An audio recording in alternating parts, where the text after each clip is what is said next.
नमस्कार दोस्तों अगर भिवानी की सियासत को देखा जाए तो वहाँ केवल दो धुरी हमेशा रही हैं। एक चौधरी बंसीलाल की सियासत और एक चौधरी बंसीलाल के खिलाफ सियासत। तो अगर चौधरी बंसीलाल के खिलाफ सियासत की बात करें तो भिवानी में केवल एक ही नाम प्रमुखता से हमेशा लिया जाता रहेगा और वो नाम है ठाकुर बीर सिंह जी का। राजनीतिक दौर में क्या क्या घटनाएं हुई उनको जानने के लिए आज हम पहुँचे हैं कुंवर लाल सिंह जी से के पास, क्योंकि ये उनके बेटे हैं और उनकी सियासत में इन्होंने अपने पिता के साथ बहुत कुछ अपनी आंखों से देखा है। तो आज कुंवर लाल सिंह जी से हम पूछेंगे ठाकुर बीर सिंह जी की सियासत के बारे में और चौधरी बंसीलाल के साथ उनकी राजनीतिक जो प्रतिद्वंदता थी उसके बारे में, चौधरी देवीलाल जी के बारे में, चौधरी भजनलाल जी के बारे में और खुद ठाकुर बीर सिंह जी के बारे में। लाल सिंह जी, आपका स्वागत है। धन्यवाद। लाल सिंह जी, सबसे पहले तो आप हमारे दर्शकों को ये बताइए कि ठाकुर बीर सिंह जी का जन्म कब हुआ और उनकी पढ़ाई लिखाई कितनी थी और वो कहाँ से संबंध रखते थे? ठाकुर बीर सिंह जी भिवानी में ही जन्मे थे जी। और ठाकुर बीर सिंह जी के बाबा ठाकुर घाट सिंह जी इंजीनियर रेलवे में उस टाइम होते थे। अच्छा। ब्रिटिश टाइम में। अच्छा। और उनके 3 पुत्र थे। अच्छा। बड़े पुत्र का नाम ठाकुर पूर्ण सिंह था, दूसरे पुत्र का नाम ठाकुर राम स्वरूप सिंह था जी, और तीसरे पुत्र का नाम ठाकुर चिरंजीत सिंह था। अच्छा, 3 बेटे उनके थे। ठाकुर घाट सिंह जी के 3 पुत्र थे जी। उनके समय में बड़े बाबा ने एजुकेशन ली। बाबा खुद सर्विस में थे और घर संभालने के लिए बीच के पुत्र जो थे ठाकुर राम स्वरूप सिंह जी, अच्छा, जो हमारे दादाजी थे ठाकुर बीर सिंह जी के जी पिताजी, वो घर पे रहते थे गांव भिवानी शहर के अंदर, क्योंकि उस टाइम तो भिवानी गांव था।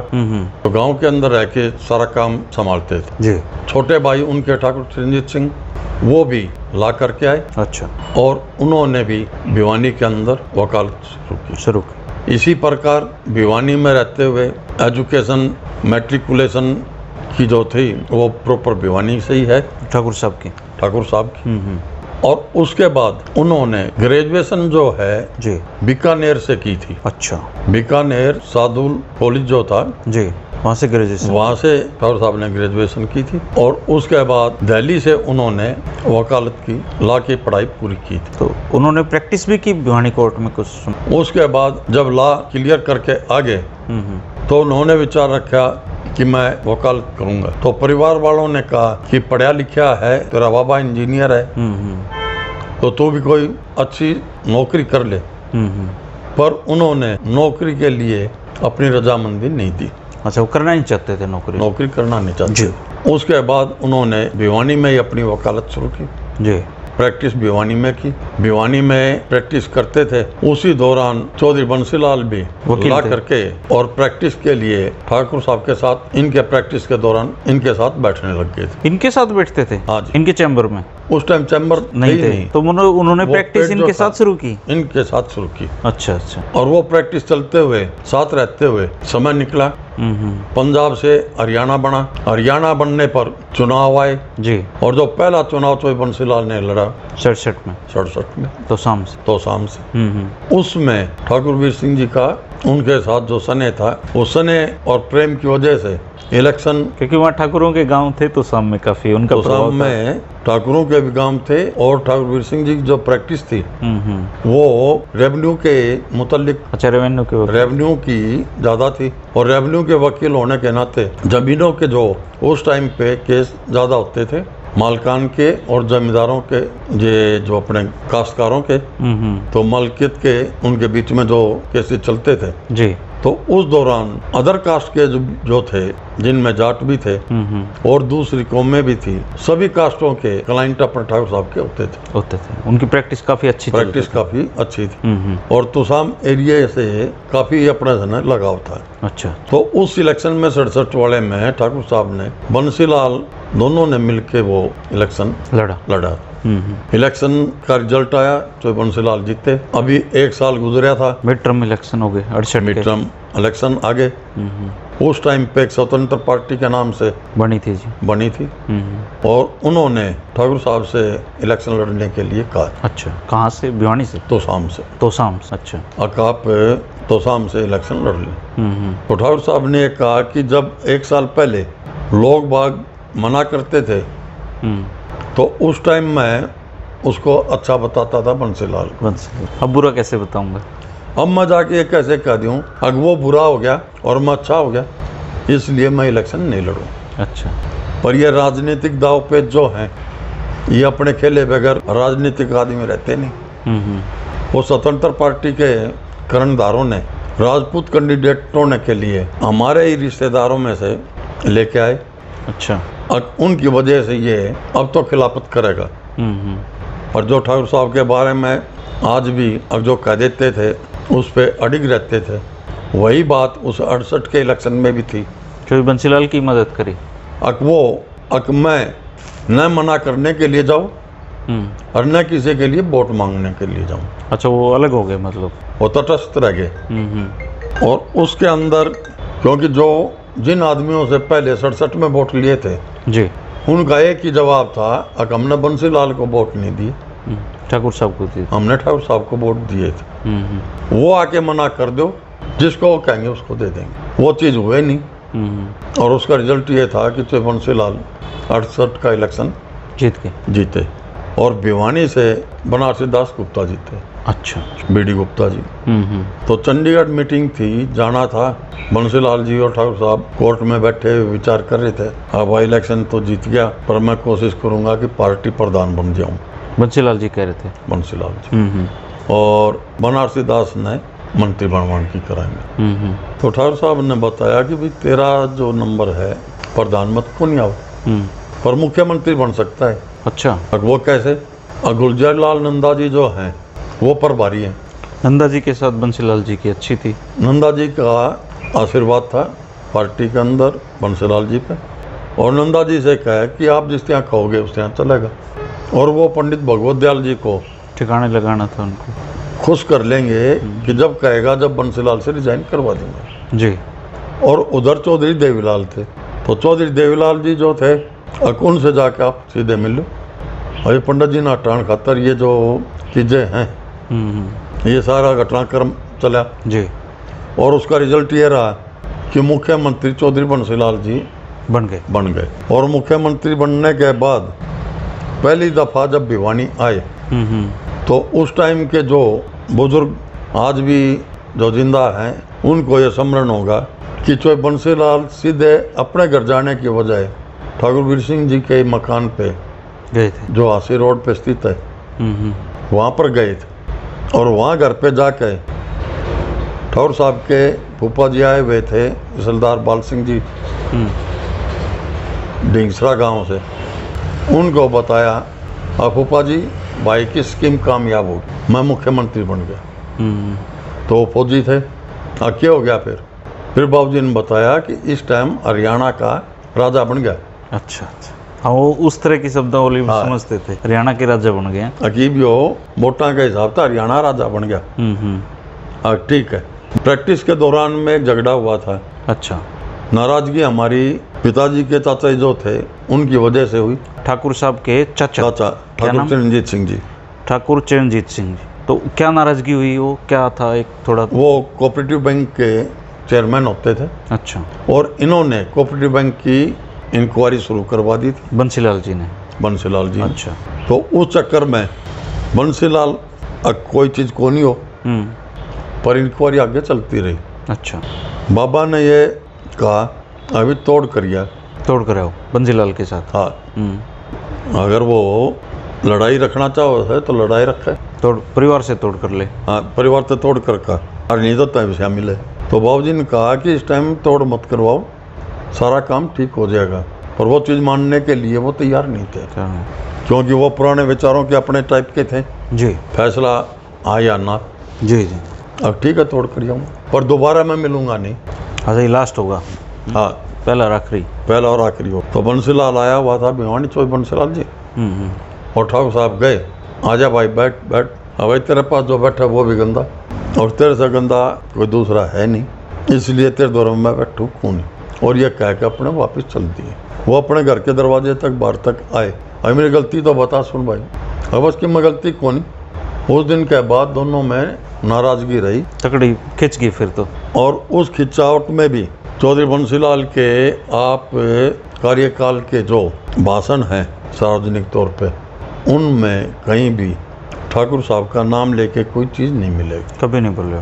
तो ये इनकी नाराजगी 68 में ही होली सीएम बनते ही? ये 2 साल के अंदर ही, 2 साल के अंदर ही, 1-1.5 साल समझो। अच्छा, बताते हैं कि चौधरी बंसीलाल ने आपका ज़मीनों का काफ़ी नुकसान किया। ये तो जो एक्विजिशन के अंदर ये सारी ज़मीनों का, क्योंकि और तो कोई चीज़ थी नहीं। आपके पास ज़मीन थी? ज़मीन थी और कोई चीज़ बनती नहीं थी। अभी कोई केस कर लें या और कर लें, तो उस टाइम पे ज़मीन जो थी वो हमारी काफ़ी एक्वायर हुई। कितनी ज़मीन आपकी एक्वायर हुई उसमें? सैकड़ों किले गए। सैकड़ों किले? हाँ। उसमें दाम वाम भी काफ़ी नहीं थे, सरकारी कम ही होते थे उस टाइम तो अपने मार्केट वैल्यू भी नहीं थी और सरकारी कीमत तो पैसों में थी। ये बोर्ड भी शायद आपकी ज़मीन पे? बोर्ड भी हमारी ज़मीन में है। आगे मिल्क प्लांट जो है वो भी आपकी ज़मीन में है? वो भी हमारी ज़मीन में था। इधर मैं पुलिस लाइन में रहता था, मेरे ख्याल से ये भी पुलिस लाइन के अंदर भी हमारी ज़मीन थी। और यहाँ तक था कि एक दफ़ा तो कोठी छोड़ के चारों तरफ का हिस्सा ही एक्वायर कर लिया था। तब इन्होंने हाईकोर्ट में केस लगाया था ना कि मुझे हेलीकॉप्टर खरीद। हाँ। क्या था वो 74 के अंदर ये एक्विजिशन हुई थी। अच्छा, 74-75 में। उसी टाइम हाई कोर्ट में केस था, तो कोर्ट के अंदर हाई कोर्ट ने पूछा कि भाई आपको अगर तरक्की होती है तो क्या नुकसान? अगर नुकसान मेरे को कुछ नहीं, या तो मेरे को एक हेलीकॉप्टर दिलवाया जाए। उस टाइम ये जून के बाद की बात है, 75 जून के बाद की। अच्छा, अम्बाड़ा जेल में थे ठाकुर साहब, इमरजेंसी में जेल में कर दिए? हाँ। 26 तारीख को ही ठाकुर साहब भी इमरजेंसी में जेल में थे, मैं भी जेल में था, उसी दिन अरेस्ट हो लिया था। अच्छा, इमरजेंसी में आपको भी जेल में रखा? हाँ। अच्छा। और मेरे छोटे चाचा जी नरेंद्र सिंह वो भी। तो एक परिवार के आप कितने लोग जेल में थे उस एक परिवार के हम 4 थे उस टाइम जेल में। 4? अम्बाड़ा जेल में? अम्बाड़ा जेल में ठाकुर साहब थे। अच्छा। मैं और कजन जितेंद्र सिंह, हम पहले भिवानी जेल में थे और भिवानी से हिसार, जहाँ चौटाला साहब थे। चौटाला साहब और हम एक साथ रहे। अच्छा। जगदीश भी हमारे पास आ गया। चौधरी जगन्नाथ और चौधरी जंगवीर सिंह, ये सारे जगन्नाथ और जो जंगवीर, हम सारे भिवानी से भी एक दिन अरेस्ट हुए थे। अच्छा। 26 तारीख को। और उसके बाद जगन्नाथ जी, जंगवीर जी, केर सिंह कासनी और रिवासा का अपना कामरेड था और काफ़ी अपना आसपास के आदमी साथ थे। तो ये 26 जून को ही गिरफ्तारियाँ हुई थी। अच्छा। 26 की रात को। आपको घर से उठा लिया था? हम पहले घर से सुबह बाबूजी को लिया, उसके बाद हम आगे तो जगन्नाथ और जंगवीर के यहाँ। अच्छा, रात को ऊपर सो रहे थे? आप भी थे वहीं पे? थे वहीं थे, कोठी पे। अच्छा, ऊपर सो रहे थे? हाँ। तो ठाकुर साहब को वहाँ से अरेस्ट कर लिया था सुबह। और हम अपने तो जगन्नाथ के यहाँ पहुँच गए। तांगा घोड़ी होती थी, तांगे में गए आप? तांगे में हम गए, कजन भी मेरे साथ ही था, जितेंद्र सिंह। अच्छा। तो जगन्नाथ जी के पहुँचे, फिर जंगवीर इसके ईरान जी आ रही है, वो भी आगे उड़े। उनका मकान भी वहीं पार्क कॉलोनी में था। तो वहीं सारे इकट्ठे होकर जंगवीर जी भी बाद में वहीं से ले लिए। तो ईरान जी के यहाँ तिलक राज मलिक जो था वो आ गया। अच्छा। ईरान जी की मिसेज ने चाय बना रखी थी, अब चाय ले लो। मलिक साहब ने मना किया कि मैं चाय नहीं लूँ। तो हमने कहा भाई इसके अंदर अपना कोई चीज़ कौन मिला रखी। मलिक साहब गिरफ्तार करने आए हुए थे? गिरफ्तार करने आए हुए थे। अच्छा। ईरान जी को। अच्छा। वहाँ से हम फिर निकल लिए, वो ईरान जी का चक्कर में रह गए। हम किरोड़ी मंदिर के पास में मनीराम शर्मा का मकान था, वहाँ पर पहुँचे।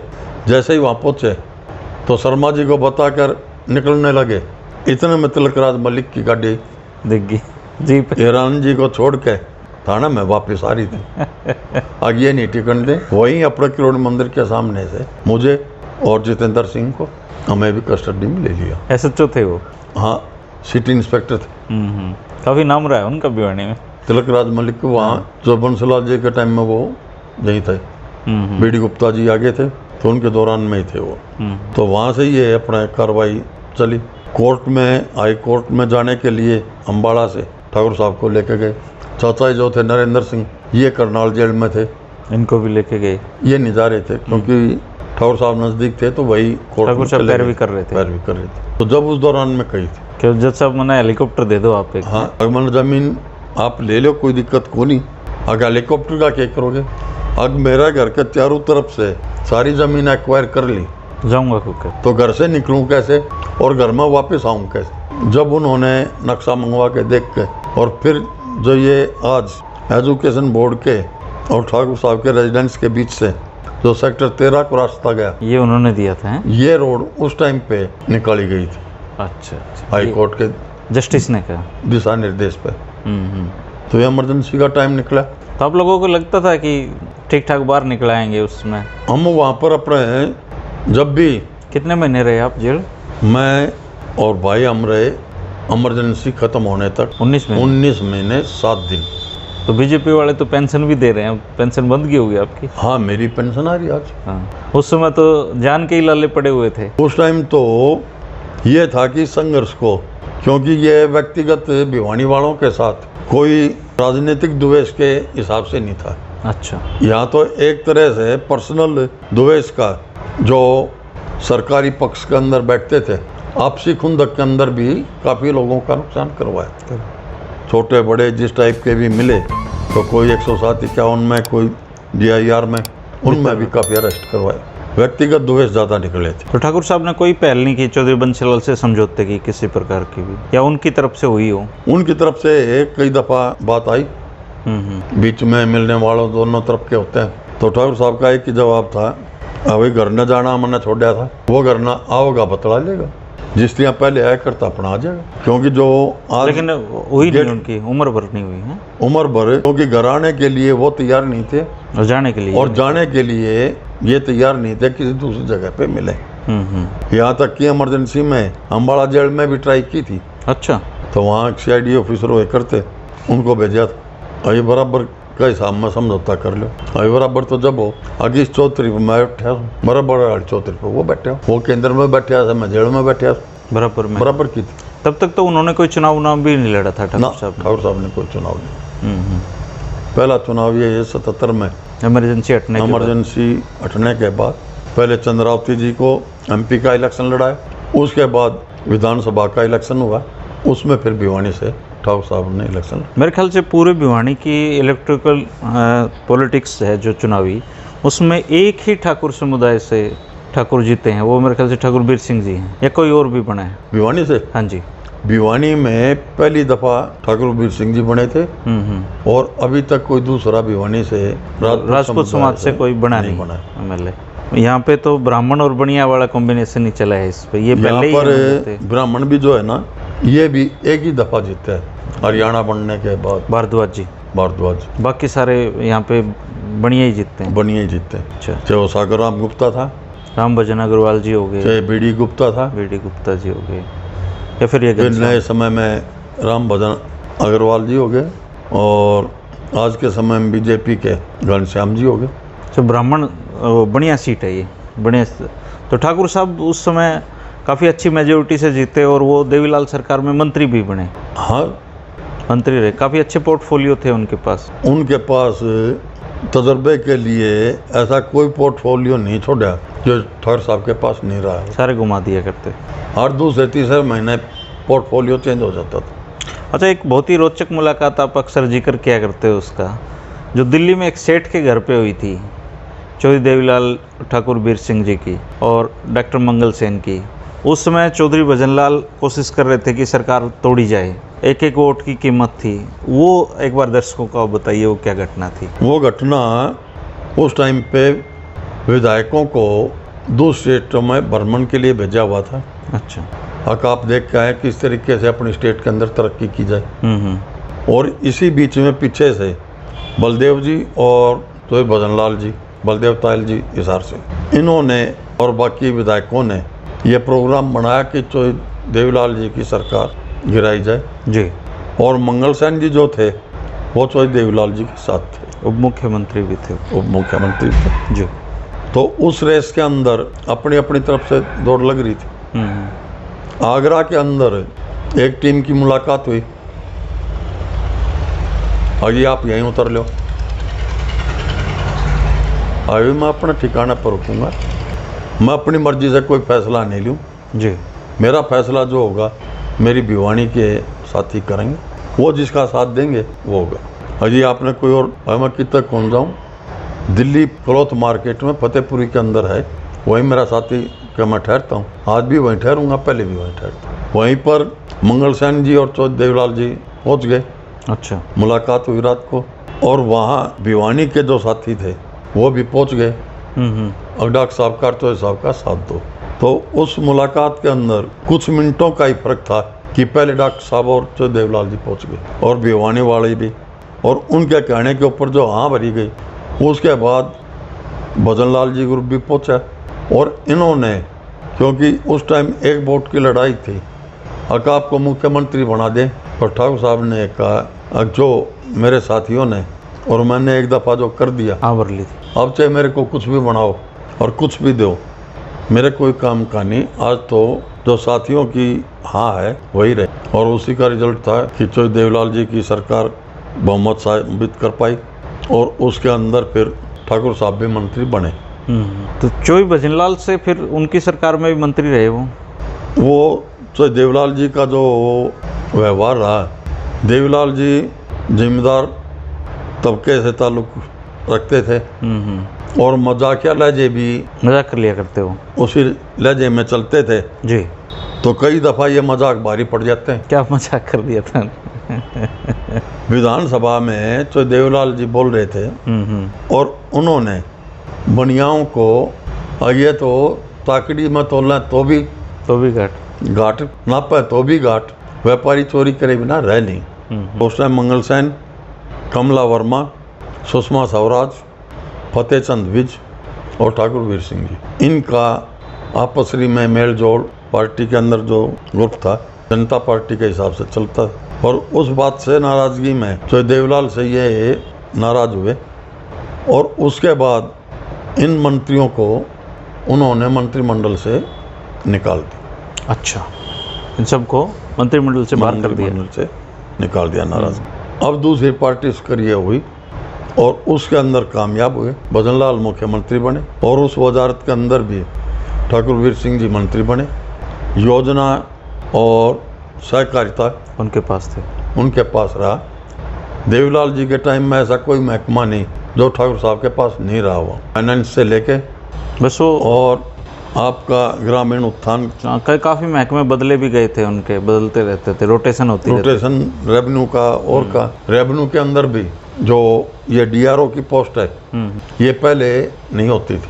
अच्छा, ये इन्होंने क्रिएट की थी ठाकुर साहब के टाइम में। ठाकुर साहब से तहसीलदारों की यूनियन मिली, और ये हमारे भविष्य में तो तहसीलदार साहब गए, प्रमोशन ही नहीं है। और जब ये रास्ता निकाला था आगे एक डिस्ट्रिक्ट रेवेन्यू ऑफिसर की पोस्ट बनाई जाए और इनको भी सम्मानजनक प्रमोशन मिल सके। ऐसे ही कापियों का जी, और किसान की बुकलेट तैयार कर दो, उसी के अंदर उसका एक सर्जरा, जमाबंदी, नंबर वगैरह सारी चीज़ उसमें होती थी, और वो हर जगह मान्य होती थी। वो तो हमारे घर में सबके अब आज भी रखी हुई उस टाइम की कॉपी बनी। तो वो कॉपियाँ जो हैं वो उस टाइम पे चालू की गई। मैंने देखी हुई है वो कॉपी। आज जो ये डिस्ट्रिक्ट हेडक्वार्टर पे नकल निकलती है, ये भी उस टाइम पे अर्जेंट फीस के साथ और डिस्ट्रिक्ट हेडक्वार्टर के ऊपर नकल मिल जाए, ये काम भी उस टाइम का शुरू हुआ है। वो बोर्ड के चेयरमैन भी रहे ना, एजुकेशन बोर्ड में चेयरमैन रहे, और उसके अंदर भी वही जो कह देते थे फिरते नहीं, जो कह दिया। नकल रोकने के लिए पहली बार हरियाणा में बताते हैं कैंपेन ठाकुर वीर सिंह जी जब चेयरमैन थे तब चला था, नहीं तो नकल पहले ज़्यादा होती थी। उन्होंने अपने तरीके से नकल रोकने का एक अजीब और नायाब तरीका निकाला था। एक ही बुक के एक ही दफ़ा में 4 पेपर तैयार किए जाएं। अच्छा, ये जो अभी आ रहे हैं ABCD, मतलब 4 तरह के पेपर जो उन्होंने शुरू किए थे, उन्होंने पेपर शुरू किए थे। अच्छा, और जिससे अगर किताब भी पास रखी है, अगर पढ़ नहीं रहा है तो किताब में से तो भी नहीं सकता। 4 तरह के बना दो, 4 तरह के। ये तो अब तक चली आ रही है फिर तो ये चली आ रही है, क्योंकि हमारा प्रचार तंत्र जो है और अपने किए हुए कार्यों को महिमा मंडित ठाकुर साहब नहीं किया करते थे। अच्छा लाल सिंह जी, एक बात बताइए कि जैसे चौधरी बंसीलाल से उनका बिगाड़ हुआ, तो क्या कांड मुकांड में भी लास्ट टाइम तक कभी वो उनके घर नहीं गए, वो उनके घर नहीं गए? जैसे ठाकुर साहब इस दुनिया से गए तो नहीं आए बंसीलाल जी शोक जताने? बंसीलाल जी नहीं आए थे। अच्छा, और न ही ठाकुर साहब खुद भी। सुरेंद्र आया था? सुरेंद्र उस टाइम नहीं था, बिल्कुल ही, मतलब कट ऑफ हो गए थे हैं? रघुवीर सिंह आते थे और रघुवीर सिंह आते थे, शादी में भी आते थे और आप लोग भी जाते थे उनके? और रघुवीर सिंह का प्रोग्राम में जाया भी जाता था। अच्छा, जाते रहते थे। हाँ। तो और सुरेंद्र सिंह जब एक्सपायर हुए तो उस टाइम एक आदमी आम के दिमाग में रहता है, अगर ये बात कहेगा तो दुश्मन का खुशी होगी। उसने आके ये जिक्र किया कि ऐसे ऐसे सुरेंद्र सिंह का एक्सीडेंट हो गया, हेलीकॉप्टर क्रैश, और कुछ शब्द उसने कहे। उस पर ठाकुर साहब ने एक ही चीज़ कही थी, और जब हम आम बातचीत के अंदर ये कहते हैं अगर यो तो दुश्मन का भी नहीं हो, तो यह चीज़ कोई अच्छी कौन, यह चीज़ जो कही जा है ठीक नहीं है। वही है कि यो दुख तो किसी भी बाप ने नहीं मिलना चाहिए, और ये अच्छी बात कौन। तो उसके अंदर जी बड़ा भाई विक्रम जो है, विक्रम सिंह, वो उनकी अंत्येष्टि में गए थे, ढाका आए थे। उन्होंने कभी किसी भी भाई को ये मना नहीं किया कि आप किस जगह जाओ या किस जगह मत जाओ, नहीं कहते थे। मैं मेरी मर्जी का मालिक हूँ, दूसरे पर नहीं थोपते थे। उस समय एक बहुत बड़ी घटना हुई थी, रिवासा कांड जिसको कहते हैं। रिवासा कांड जो हुआ, वो बच्चा गवर्नमेंट कॉलेज में पढ़ता था, और वहाँ सुरेंद्र सिंह जो था ये भी क्रिकेट खेला करता था। तो उस दौरान में कोई कयासुनी होने पर गांव में रिवासा में जाके उनके माँ को, मामा को, उनको गिरफ्तार कर लिया, और यहाँ पर बड़े ही अनैतिक तरीके से उन पे जातियाँ की गई थी, जिसका विरोध काफ़ी लंबा चला। और उस संघर्ष के अंदर भी ऐसा कोई नेता नहीं है अपोजिशन का जो भिवानी के अंदर मीटिंग करने के लिए ना आया हो। अच्छा, बड़े बड़े नेता आए उस? ज्योति बसु जी, और ये अपने विजय राजे सिंधिया जी, भैरव सिंह जी, और अनेकों अपने सीनियर नेता, यहाँ तक के तो चरण सिंह भी एक दफ़ा भिवानी मीटिंग करके गए थे, पर वो 77 में आए थे।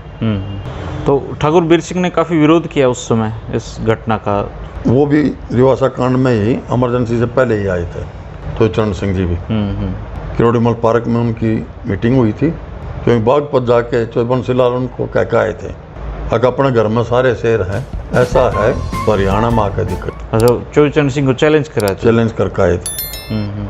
और उसके अंदर वो भिवानी और जींद 2 जगह प्रोग्राम किया था उन्होंने। भिवानी उस रैली के ऑर्गेनाइजर ठाकुर साहब ही थे। अच्छा। और वो अपने समय के अंदर बड़ी अच्छी कामयाब रैली हुई थी। दोस्तों, ये थे कुंवर लाल सिंह जी, ठाकुर बीर सिंह जी के छोटे बेटे, और इन्होंने अपने पिता के साथ रह के, आपने देखा होगा कि उनकी पॉलिसीज से लेकर उनकी पर्सनल लाइफ कैसी चल रही थी, उस तरह की सारी जानकारियां हमें इन्होंने देने की कोशिश की है, और बिना लाग लपेट के की है। अगर आपका ठाकुर बीर सिंह जी से, उनकी लाइफ से जुड़ा हुआ कोई सवाल है तो उसको कमेंट करें, उसका जवाब लाल सिंह जी से लेकर मैं आप तक पहुंचाऊंगा, और मैं इनका नंबर भी स्क्रीन पर दूंगा। अगर आपको इनसे सीधे बात करनी है तो आप इनसे सीधे भी बात कर सकते हैं। आपको इंटरव्यू कैसा लगा बता सकते हैं। आपने समय निकाला, इसके लिए आपका बहुत बहुत शुक्रिया।